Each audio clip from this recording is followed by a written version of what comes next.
We are accustomed to selling things that people can only dream about. Did you know that you needed the internet 35 years ago? You didn't. And today it's oxygen. So I think that's what's so exciting and what's so galvanizing about these brand new technologies. We believe deeply that we can make life better. Hi, everyone, and welcome to the Marketing Vanguard podcast. I'm Jenny Rooney with Adweek, coming to you live from Cannes. We're right along Croisset.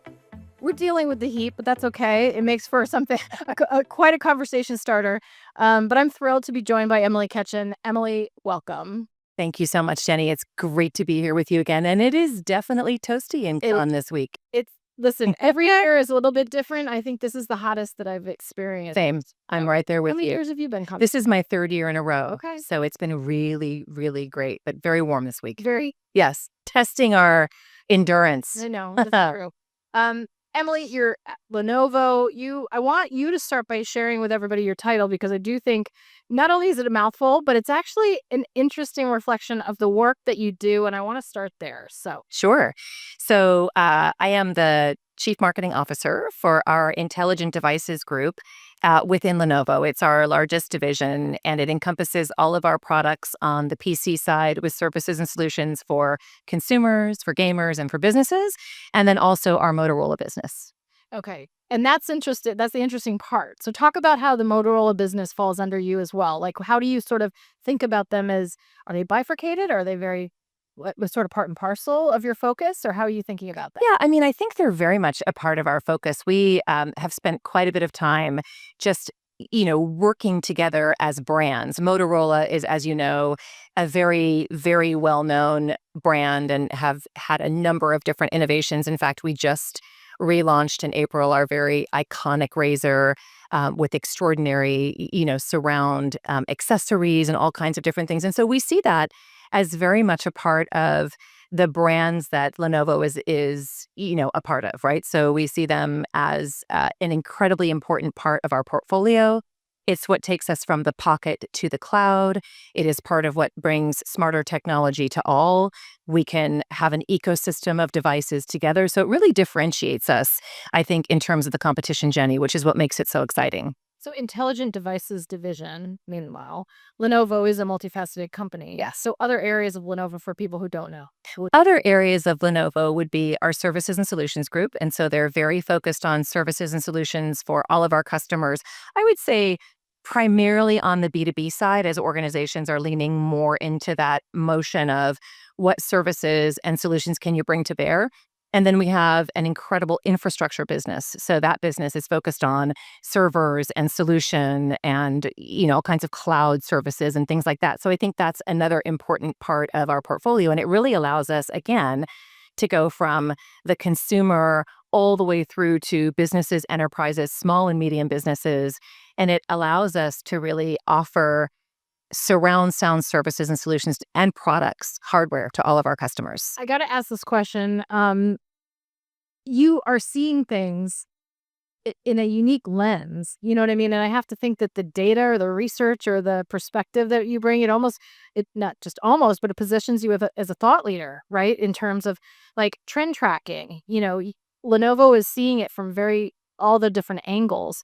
Do you think about how that might benefit your clients and prospects when you to package up that research, you package up that perspective? Yeah, I mean, absolutely. We're always thinking about customer insights and how we deliver those insights to our customers, right? So we're thinking about unique and different ways to share that, whether it's a customer advisory council, whether it's a different kind of experiential event where you're sharing deep insights that, first of all, come to us from our Insight Center of Excellence, right? So we spend a lot of time mining, doing research, figuring out kind of what's happening. Also, I think, Jenny, you can never underestimate the power of listening.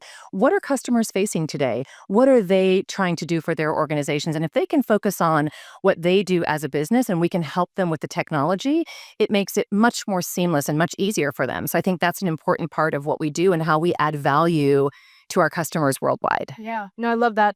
So listen, we're at Cannes. Cannes is known, the Cannes Lions International Festival of Creativity. And creativity is the key word. And that has always defined Cannes.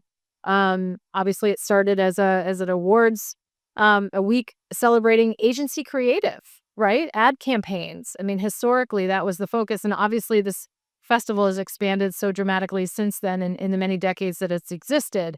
But from your vantage point, from Emily's vantage point, how do you define creativity in a marketing world increasingly shaped by data and AI? And I'm asking you that as a CMO of a tech company. Yeah. I mean, so I'll just reflect on your initial point. I mean, I remember the days having worked for a good chunk of my career in the agency world where this was the celebration of creativity, of the flame, of the discussion, and the creative was breakthrough and it was sensational. And it was something that I think agency partners and their clients really celebrated. And so when you think of it, that is sort of the seed of all of this particular festival. And it is a festival designed to really honor that, to honor creative ideas that break through time and time again. So I think that's exactly right. When you think about how data can influence creativity and specifically I think of AI as my own personal detective, right? It's got a magnifying glass and it's out there looking at all of the data and all of the information and serving it back to us in a couple of ways. One, where it can serve as a foil and it can condense the ideas and give us inspiration and ways of thinking about creative problem solving differently. And then it can also really help us to tailor ideas to different audiences. And that's where AI, I think, is going to be super helpful in the context of being able to get lots of information quickly and helping us to solve those creative problems. So I see it as an and to the process. How do you bring your team along with that line of thinking? We do that in a couple of different ways I would share with you. One, we have set up an AI governance council inside the organization where we believe it's incredibly important to be super transparent about what we're doing and how we're using it. And also then, of course, guardrails. What are the right ways to use AI and what are the right ways to manage that? That council started in marketing. It has expanded into legal, security, all kinds of, I know, I love that, right? We were actually out there kind of nudging, and I think that's been great. And we've had great partnership from those groups. The other thing that we did, Jenny, is we went out to our team and we said, what do you want to learn more about? And they said, we'd like to learn a little bit more about ChatGPT and the implications of that to creativity. So I love we that as well. That you're actually going to your folks and asking them. and asking. And it's not hard to do that, right? So we worked with the organization to get a series of enterprise licenses. We figured out how to distribute those and amazingly brought in a trainer who did 11 modules for the organization, spaced out so people could process and practice, which I think is really important. But, I'm a CMO who is in an era that is unprecedented. Jenny, this is a once in a 30-year opportunity to drive something like AI and our products, AI PCs and AI phones. So you have to have knowledge in your marketing organization in order to be able to do that. So that's been really the focus on the education. So I think between the council and this, program to upskill people and to bring them along and to engender the conversations has been super exciting. And our team, I just have to brag for one tiny beat, which is they took all this a step further by themselves and created a prompt library. Incredible, right? Which has been super, super helpful for a lot of our folks. I think that's Shortcuts. fantastic. Yeah, been great. I mean, there's so much in what you just said because I love that you get excited about this era that we're in. I talk really fast too, don't I? But Sorry you're not about that. daunted. No, but you're not daunted by it. No. It excites you. Mm. You're a CMO. You have to sort of take on that leadership role, leading the team forward, but you're also a receptor to what they need and they want as they seek to do their jobs better. You're taking that, internalizing it. You're learning from that, even as they're learning from the opportunities that you're affording them. So it's just cyclical. And the reality of this, all this AI stuff, is nobody really has all the answers yet. So we have to get answers from all different aspects and groups within an organization. So I love your approach, I guess is what I'm saying. I think that's right. Different than I think the way we've had other technologies. Yeah, it's possible. I mean, I think it's super important. I think, look, it's really important to model openness and understanding of new technologies. We are a technology company. I love the fact that things change all the time. The challenges change. The technologies change. We are accustomed to selling things that people can only dream about. Did you know that you needed the internet 35 years ago? You didn't. And today it's oxygen. So I think that's what's so exciting and what's so galvanizing about these brand new technologies. We believe deeply that we can make life better. We are the company whose vision is smarter technology for all. Lenovo stands for that democratization of technology. And it's super important. So I think modeling that as a leader You have to is model it. important. Yeah, and that's what I mean. There's so many levels to this. There's, something meta about it, little m. Like there's the levels. You're an AI-driven technology provider, and you have to obviously set the agenda, respond to market forces, consumer preferences, customer needs, etc. How are you thinking about, especially here in Canada is also where we think about next generation, right, of consumers. How are you thinking about Gen Z and Gen Alpha changing the creative mandates for global brands? With regard to Gen Z, it's incredibly important to be in the conversation from an authenticity perspective and from a purpose perspective. You have to act as a brand in a way that is going to intersect with their expectations. They have significant expectations about what is important to them and what is not important to them. And we have done a lot of work in our, say, for example, our Work for Humankind campaign. We have just launched another story. It's a great one. I'll share it with you that I think is a great example of how we are using AI to make life better, which I think is very important to Gen Z, right? How is it making life better? So, story of Erin. Focused on the end, Yeah, not that's the right. means That's right. necessarily.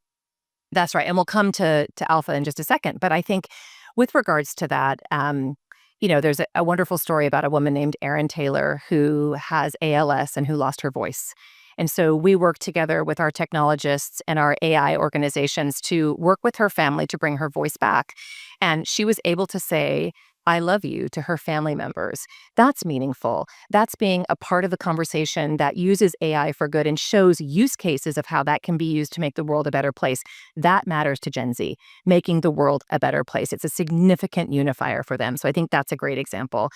With regards to Alpha, we're just starting the research there, right? So we're thinking about them very thoughtfully, very deeply, but we're just starting to understand what's important to them. And the generations zig and zag, right? Millennials are very different than Z. Z will be very different than Alpha, I think. I predict that they will not be the same. And so it'll be a great journey to learn what's important to them and how they're thinking. I mean, imagine, Jenny, they're the first generation for whom AI will be native. Think about that. That's crazy. Yeah.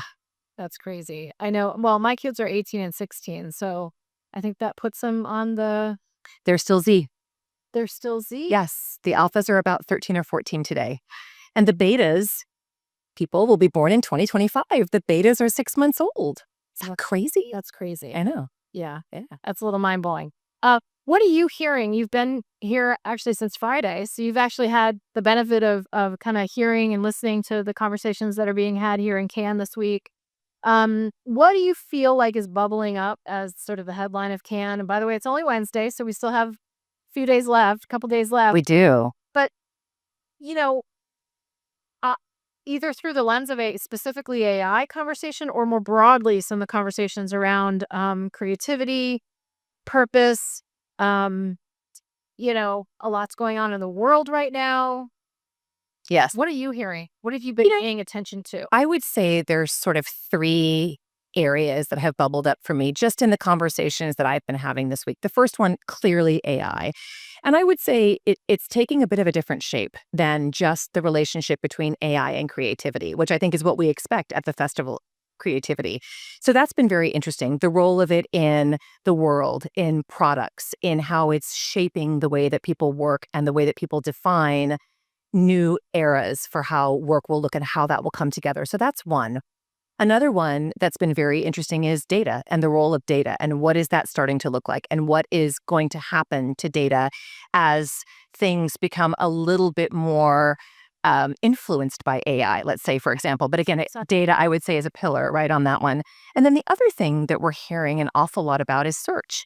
And, you know, it's been SEO for a very long time. People are talking about AEO. So the AI optimized search, right? Which is going to be very, very interesting. And when you think about it, something like 59 to 60% of search in the United States today begins on Amazon because people are interested in products. That's very interesting. What about asking an LLM? What will be the implications of marketers who will market to AI to market to LLMs? Right? I mean, it's really interesting. And so I think it's a very intellectually stimulating discussion here in Cannes that's happening and unfolding, but I don't think we have the answers yet. So that's been super fascinating to watch. What is the role of all of that in the context of how search will move itself forward? Yeah, yeah, fascinating. Great points. I want to touch on the global aspect. You are a global brand.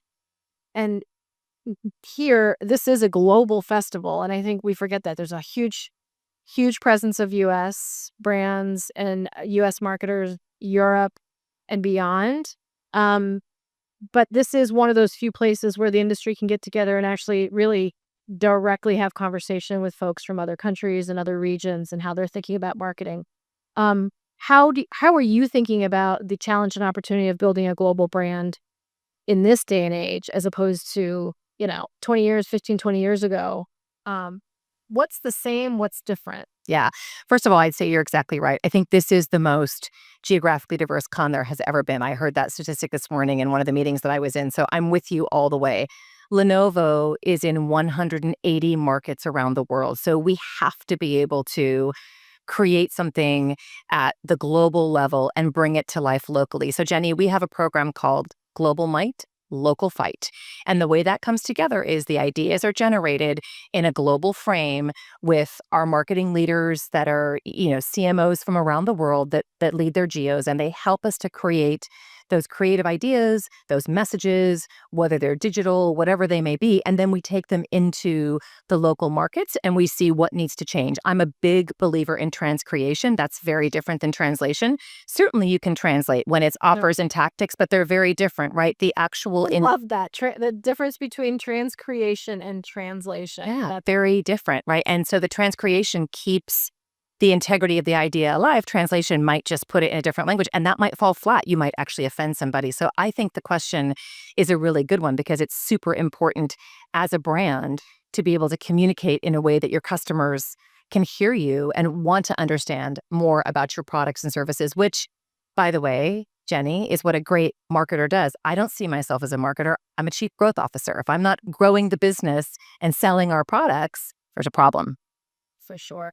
I want to talk about the purpose piece real quick because I had Mark Ritson up here a minute ago, and he poo-poos purpose as a true direct growth driver. Obviously, he has spicy takes, and that's up for debate. From your vantage point, though, how do you think that your brand's purpose translates into action and not just messaging? I mean, I think the Aaron example is a great one, right? Just going back to that for half a beat, which is it's the fusion of purpose around making the world a better place, but not at the expense of selling your products, right? I think you can do both. And I think purpose certainly has a role.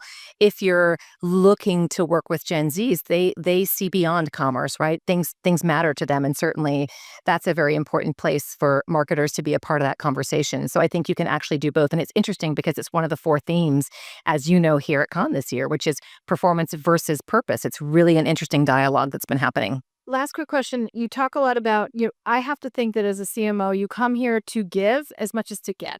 You've talked, I think, a lot about what you give, but I'd love for you to articulate sort of how you think about how do you define your give and how do you define your get? What do you take away from this festival? The give is being a part of a lot of industry organizations that are important in the context of giving back, whether that's through education. And in my case, it's the ANA. So I'm involved there and working to kind of help address those macro issues as an organization and to move the ball forward there. The get is just incredible. I am naturally curious and I'm listening and I'm asking questions all day long of people who I think are experts, people who I think have information I don't have. I think you have to be very open. Change is the constant. And so the more that I can learn from others and in a very positive way, the better. And so I think that's the huge opportunity. And it's really a gift to be here. It really is. It's such a great experience to be here. Anything particularly surprising to you about this year? I think the variety of perspectives probably linked back to what you talked about in the context of so many different countries and cultures. And it's such a great gathering, right? One of the things that I always do is I go into the jury rooms. Jenny and I listen. And so I was in the titanium room yesterday listening to the defense. So you have an agency person and a brand person, and they're talking about something so incredibly meaningful to themselves. It's up for a titanium. And I want to hear. I want to hear from, firsthand the craft and the joy of expressing some of those ideas. And so I think that's something that CMOs and marketers have to ground themselves in. I want to go back to, I walk the work. I want to hear about it. I want to see it. So very passionate about that. So insightful. Great advice for anybody, either a first-time can-goer or somebody who's been coming here for years. So Emily, thank you so much. I appreciate your being with me, sharing your insights, and I look forward to talking to you again. It is great to be here, Jenny, as always. Thank you so much for having me. I appreciate it.